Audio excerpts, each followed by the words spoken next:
नेपाली कांग्रेसका सांसद डाक्टर चन्द्र भण्डारी र उहाँकी आमा ग्यास सिलिन्डर विस्फोटमा परेर गम्भीर घाइते हुनु भएको छ। उहाँहरूको कीर्तिपुर अस्पतालमा उपचार हुँदैछ।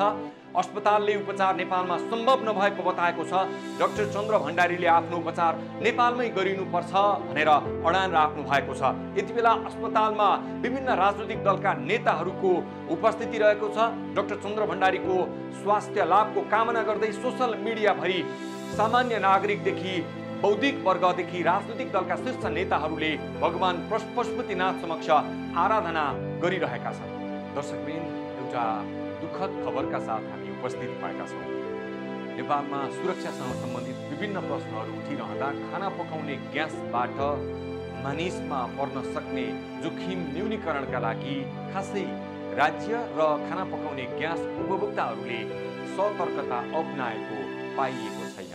यसै क्रममा गए राति खाना पकाउने ग्यास सिलिन्डर विस्फोट हुँदा नेपाली कांग्रेसका विद्वान नेता एवं सांसद चन्द्र भण्डारी, डाक्टर चन्द्र भण्डारी र उहाँकी आमा ममतामयी आमा हरिकला भण्डारीको खाना पकाउने ग्यास विस्फोट भएर उहाँहरूको शरीर जलेको छ र उहाँहरू यति बेला कीर्तिपुर स्थित बर्न अस्पतालमा उपचाररत हुनुहुन्छ।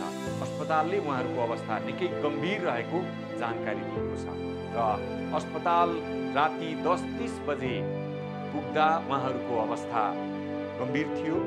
त्यस लगत्तै अस्पतालले आइसियुमा राखेर उपचार सुरुवात गरेको थियो र उपचारको क्रममा चन्द्र भण्डारीको फोक्सोमा समेत उकुस भएको र धुवा पसिसकेको कारणले गर्दा उहाँको अवस्था गम्भीर भएको अस्पतालले जनाएको छ। त्योसँगै उहाँकी वयोवृद्ध माता विभिन्न रोगको सामना गरिरहनु भएको थियो।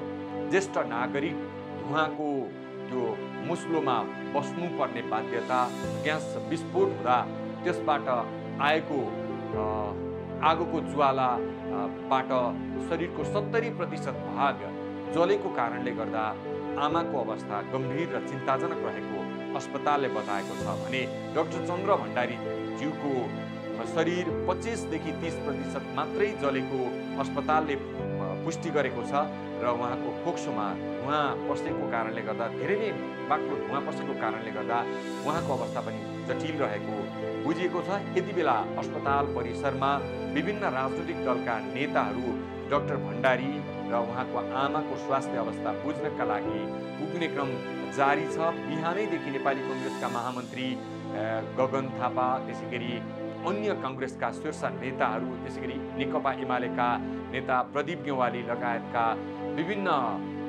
राजनीतिक दलका नेताहरूको कीर्तिपुर स्थित बर्न अस्पतालमा उपस्थिति रहेको छ र उहाँहरूले डाक्टर चन्द्र भण्डारीको शीघ्र स्वास्थ्य लाभको कामना गर्नुभएको छ र उपचारमा के कस्तो विधि अपनाइएको छ, कसरी उपचार भइराखेको छ, अस्पतालसँग थप जानकारी लिनुभएको छ। विशेषतः गगन थापा पूर्व स्वास्थ्य मन्त्री समेत भइसक्नु भएको कारणले गर्दा उहाँले अस्पताल प्रशासनसँग स्वास्थ्य उपचारमा कुनै पनि कसर बाँकी नराख्नका लागि आग्रह गरिराख्नु भएको छ। भर्खरै मात्रै गगन थापाले आफू अस्पतालमै रहेको भनेर सामाजिक सञ्जालमा स्ट्याटस लेख्नु भएको छ र उहाँको स्वास्थ्य अवस्था बुझ्नका लागि उहाँका समर्थक, शुभेच्छुक, शुभचिन्तकहरूको अस्पतालमा निकै नै बाक्लो मात्रामा घुइँचो लागेको पनि हामीले बुझेका छौँ। अन्य राजनीतिक दलका नेताहरूको पनि उपस्थिति छ। नेपाली कांग्रेसका नेता कार्यकर्ताहरूको बाक्लो उपस्थिति छ किनकि डाक्टर चन्द्र भण्डारी जो आँखामा राखे पनि नबिजाउने स्वभावका शालीन र बौद्धिक नेता हुनुहुन्थ्यो। उहाँका अभिव्यक्ति मन नपराउने सायद कोही नेपाली नागरिक छैन जसले अन्य राजनैतिक विचारधारा बोके पनि डाक्टर चन्द्र भण्डारीका भनाइलाई मन पराउनुहुन्थ्यो। यस्तो नेता चाहिन्छ देश बनाउनका लागि भन्ने आम नागरिकको प्रतिक्रिया आउने गर्थ्यो। जबकि उहाँले आफ्नै पार्टीका शीर्ष नेता गिरिजाप्रसाद कोइराला हुन् अथवा अहिलेका नेता शेरबहादुर देउबा नै किन नहुन्, नेतृत्वको कमजोरीलाई औँला उठाउन सक्ने, प्रश्न गर्न सक्ने हिम्मतिला नेता हुनुहुन्थ्यो डाक्टर चन्द्र भण्डारी। हामी यति बेला भगवान पशुपतिनाथसँग यही प्रार्थना गर्छौँ, डाक्टर चन्द्र भण्डारी र उहाँकी ममतामयी आमा हरिकला भण्डारीको शीघ्र स्वास्थ्य लाभको कामना गर्छौँ। भगवान पशुपतिनाथले सबैको रक्षा गर्दै गर्दा विशेषतः यति बेला 2 जनाको रक्षा गर्नै पर्ने अवस्था सृजना भएको छ। भर्खरै मात्रै अस्पताल प्रशासनले एउटा प्रेस विज्ञप्ति निकालेको छ। अस्पताल प्रशासनले निकालेको प्रेस विज्ञप्ति म जस्ताको तस्तै वाचन गरेर यहाँहरूमाझ प्रस्तुत गर्न चाहन्छु।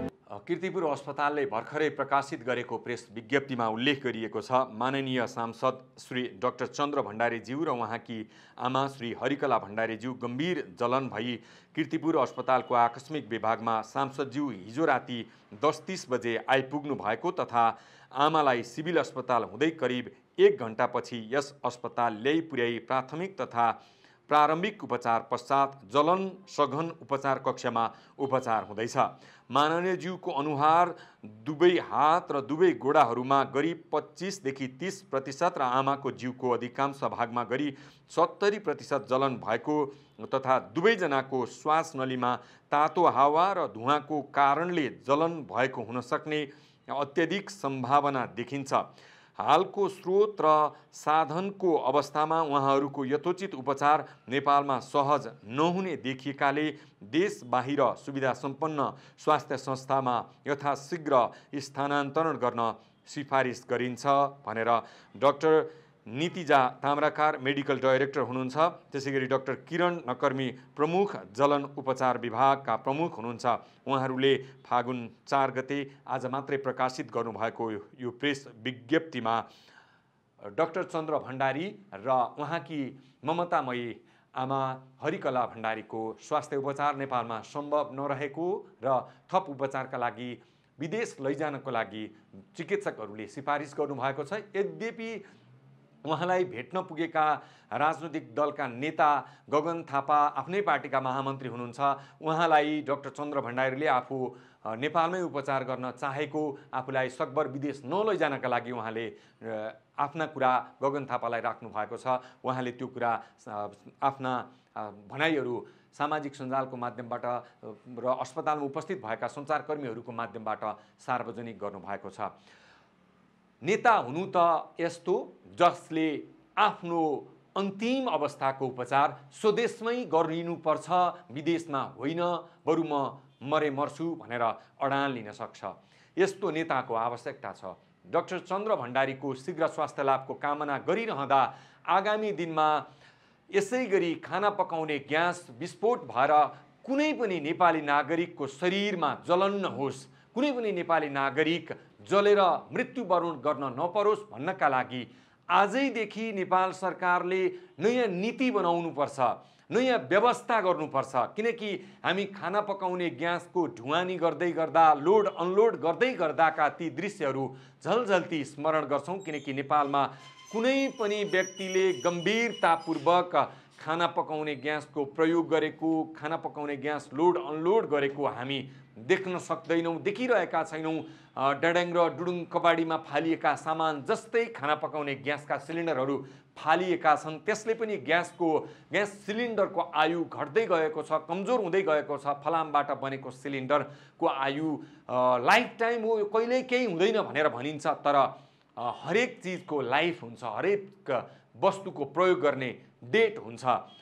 त्यही कमजोरीका कारणले गर्दा, मानवीय कमजोरीका कारणले गर्दा मानवीय दुर्घटनाका परिणामहरू दिन प्रतिदिन आइरहेकै छन्। यसमा ग्यास उद्योगी, ग्यास वितरक मात्रै होइन, ग्यास उपभोक्ता समेत सजग हुनुपर्ने देखिएको छ। अझ जब ग्यास सिलिन्डर विस्फोट हुन्छ त्यसपछि विभिन्न किसिमका प्रश्नहरू आउने गर्दछन् कि ग्यास सिलिन्डरलाई कम्तीमा किचनदेखि बाहिरपट्टि राखौँ, 2-2.5 मिटर टाढा राखौँ र पाइपको प्रयोग गरेर चुलोभित्र प्रवेश गरौँ, घरभित्र ल्याउँ, किचनमा ल्याउँ, किचनभित्रै ग्यास सिलिन्डरको प्रयोग नगरौँ। यस्ता किसिमका जनचेतनामूलक सन्देशहरू पनि आइराखेका छन्। तर आम नागरिकहरू किचनभित्रै अझ चुलोको मुनि ग्यास सिलिन्डर राखेर खाना पकाउने काम गरिराखिएको छ। एउटा हाम्रो मानवीय कमजोरी हो। यो त्रुटिलाई आजैबाट सच्याउन जरुरी छ। ग्यास सिलिन्डर जुन कुनै बेला विस्फोट हुन सक्छ भन्ने मानसिकताका साथ हामीले त्यसलाई वालदेखि बाहिरपट्टि राख्न सक्यौँ र वालमा पुवाल बनाएर भित्रपट्टि पाइपबाट चुलोसम्म जोड्न सक्यौँ भने विस्फोट भए पनि मानवीय क्षति भने हुन सक्दैन। मानवीय क्षतिबाट बच्न सकिन्छ, कम गराउन सकिन्छ। हामी डाक्टर चन्द्र भण्डारी र उहाँकी ममतामयी माता हरिकला भण्डारीको जुन ग्यास सिलिन्डर विस्फोट भइसके पछाडि उहाँहरू घाइते अवस्थामा अस्पतालमा उपचाररत हुनुहुन्छ, उहाँहरूको पछिल्लो अवस्थाका विषयमा प्रारम्भिक जानकारी हामीले गराएका छौँ। यो भन्दा बाहेक थप उहाँको उपचार चिकित्सकहरूले दिनुभएको भनाई र अस्पतालमा भेट्न पुगेका राजनीतिक दलका नेताहरूको प्रतिक्रिया तपाईका लागि निरन्तर अपडेट गराइरहनेछौँ। हामीसँगै रहनुहोला। अहिलेलाई बिदा हुन्छौँ। नमस्कार।